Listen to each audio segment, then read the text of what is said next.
4 முனை போட்டி இன்னைக்கு பார்த்தீங்கன்னா திமுக தலைமையிலான கூட்டணி 2024, அதிமுக தலைமையிலான கூட்டணி பார்த்தீங்க என்டிஏ பிஜேபி இருக்கும், எல்லாரும் இருக்கும்.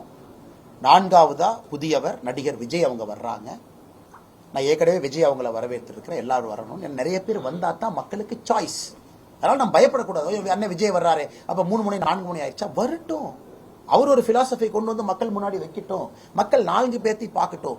மக்கள் இப்ப கேண்டிடேட்டை பார்க்க ஆரம்பிப்பாங்க. நல்லா நான் சொல்றத பத்திரிகை நண்பர்களையும் குறிச்சு வச்சுக்கங்கன்னா, எனக்கு உங்களை விட அரசியல் அனுபவம் குறைவா இருந்தாலும் 2026 கேண்டிடேட்டை பார்த்து ஓட்டு போடுவாங்க. அது முதலா தமிழ்நாட்டில் கட்சியை பார்த்து ஓட்டு போடுவாங்க. கேண்டிடேட்டுக்கு ஒரு மரியாதை இருக்கும். ஏன்னா தெரியும், ஓட்டு 4 பிரியும் பொழுது 40,000 ஓட்டுல அவங்க ஜெயிச்சு எம்எல்ஏ ஆயிடுவாங்க. அதனால் விஜய் அவர்கள் வருவதை இந்த ஒரே காரணத்திற்காக நான் வரவேற்கின்றேன். அவர் வரட்டும், புதியவர்கள் வரட்டும். அண்ணன் சீமான் அவர்கள் இருக்கிறாங்க, அவரும் வலிமையா இருக்கணும்னு ஆசைப்படுறேன். ஏன்னா இதெல்லாம் ஒரு அடிப்படை கருத்துக்கள். அண்ணன் சீமான் அவர்களும் வலிமையா இருக்கட்டும், மக்கள்கிட்ட எல்லா ஆப்ஷனையும் வைப்போம். ஸோ பிஜேபியில் ஒரு நல்லவர் இருக்காரு, ஒரு முக்கியமான தொகுதியில் இருக்கார், அவருக்கு சொந்தமா 20,000 ஓட்டு இருக்கு, அழகா ஜெயிச்சுட்டு வந்துருவார். அதனால் தமிழக அரசியல் அடியோடு 2026 மாறப்போது.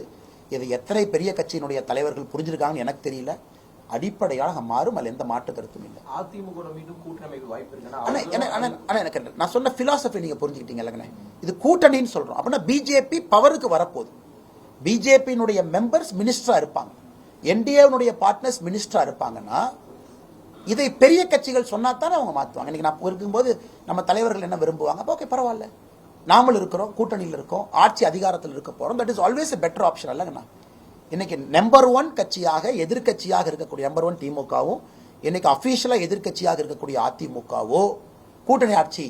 ஏன்னா சந்திரபாபு நாயுடு அதை கையில் எடுத்திருக்காரு. நீங்க பாருங்க, சந்திரபாபு நாயுடு அவர்கள் தனித்தன்மையாக ஜெயிச்சும் கூட அந்த கூட்டணியில பிஜேபிக்கு ஒரு அமைச்சர் பாருங்க, பிஜேபிக்கு ஒரு அமைச்சர், டெப்டி சிஎம் பவன் கல்யாண் அவருடைய கட்சிக்கு அமைச்சர், தெலுங்கு தேசம் பார்ட்டிக்கு ஒரு அமைச்சர். அதனால இந்திய அரசியல் முதல் முறையாக ஒரு பெரிய மாற்றத்தை டிடிபியினுடைய வெற்றி ஆந்திரால பார்த்திருக்கு. இன்னைக்கு திமுகவோ அதிமுகவோ கூட்டணி ஆட்சின்னு சொன்னாங்கன்னா நான் சொன்னது மாறுங்கண்ணா. அவங்க சொல்லாதவரை 4 முனை போட்டியாக இருக்கும், புதியவர்கள் வருவார்கள், ஒரு பெரிய அரசியல் புரட்சி 2026 நடக்கும். தமிழிசை சவுந்தரராஜன் அவர் வந்து மாநில தலைவராக இருக்கும்போது கூட பாஜக ஓட்டு சதவீதம் இதை விட கம்மியாக தான் இருந்தது. இப்போ அதிகரிச்சிருக்கிறதா அண்ணாமலை சொல்றாரு. ஆனா கடந்த முறையும் இதே அளவு தான் வந்து இருந்தது, இப்பவும் அதே அளவு தான் வந்து பாஜக ஓட்டு சதவீதம் இருக்கு. ஆனா அவங்க தான் அதை மிகப்படுத்தி சும்மா காட்டிட்டு இருக்காங்க அப்படின்னு சொல்லி தொடர்ந்து அதிமுகவும் சரி திமுகவும் சரி தொடர்ந்து நல்லது அண்ணா, அவங்க சொல்றது நல்லது தானே. அதாவது இங்க வந்து தமிழிசை சவுந்தரராஜனா, அண்ணாமலையா, இவங்களா அவங்களா, சிபி ராதாகிருஷ்ணனா, பொன்னார் அவர்களா, முருகன்ஜி அவர்களா, யாராக இருந்தாலும் அடிப்படையில் 5 வருஷத்துக்கு ஒருக்கா ஓட்டு சதவீதம் உயரவில்லை என்றால் கட்சியே சேர்ந்து நாங்க தப்பு பண்றோம் தான் அர்த்தம். அண்ணாமலைங்கிறது என்ன, அந்த குதிரையை மேல உட்காந்து ஓட்டுற ஒரு ஆள். பக்கத்துல எத்தனை குதிரை ஓடுது, பின்னாடி எத்தனை பேர் வர்றாங்க, இந்த சேரியட்ல பல பேர் ஓட்டிட்டு இருக்காங்கல்ல, அவ்வளவுதான். என் முகம் உங்களுக்கு தெரியுது, பட் பின்னாடி 1000 பேர் வண்டி ஓட்டிட்டு இருக்காங்க அதே வண்டியை. அதனால் எங்களை பொறுத்தவரை 5 ஆண்டுகளுக்கு ஒரு முறை நாங்க உயர்த்தி காட்டிக்கிட்டே இருக்கணும்.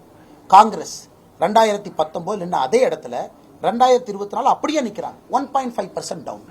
உதாரணத்துக்கு எடுத்துங்க, திமுக 2019 நின்று அதே இடத்துல 2024 நிக்கிறாங்க, 7% டவுன். பிஜேபி இதுதானே கம்பாரிசன். நான் எப்பொழுதுமே தொடர்ந்து சொல்வது, பிஜேபி வேறு வேறு கூட்டணியில் இருந்தனால பிஜேபியினுடைய உண்மையான வாக்கு சதவீதம் பிஜேபிக்கே தெரியல. பல இடத்துல நான் சொல்லுவேன், தனியா நின்னா தானே நம்ம ஸ்ட்ரென்த்தே நமக்கு தெரியும்.